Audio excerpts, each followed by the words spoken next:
Oxford Analytica, a private research and consulting firm affiliated with Oxford University in the United Kingdom, has produced for us a report on valuation. Now, valuation is the methodology that's used to value a company. How much would you pay for Apple, for Google, for British Petroleum, for Alibaba in China?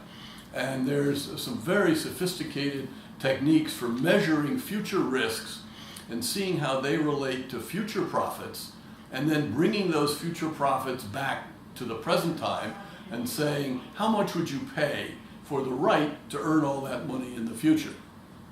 Valuation relates to pricing, and pricing relates to markets and the way markets work.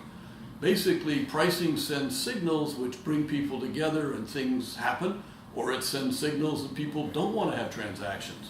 The price of the good is too high, or it's too low for some reason, or something else. So how should we value things?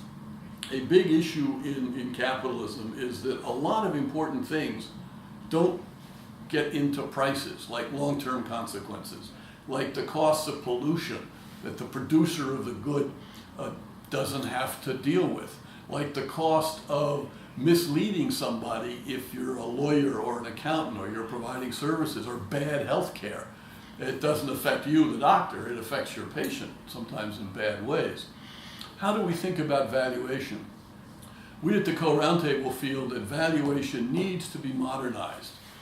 The basic concepts of valuation look to the balance sheets of companies, the asset side, the value of their land, their plant, their equipment, the money they have in the bank, the receivables they have to collect, other factors.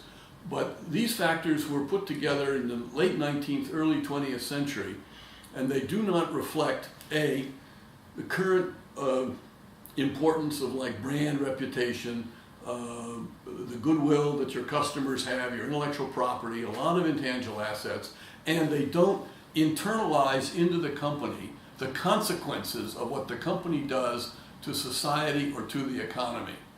So we have a paper which lays out the methodology of valuation today and talks about different groups who are thinking about better, more sophisticated, more modern ways of looking at the out-year risks and then bringing them back down to a present value so that we can see which companies are well managed for the future and which companies are taking a lot of risk, and therefore they should not be seen as highly valuable.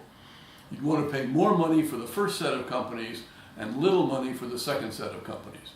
So we hope to take this new report done by some very, very smart and wise people at Oxford Analytica and hold roundtables in major financial centers and see if we can't get the big thinkers in finance to step up and rethink valuation.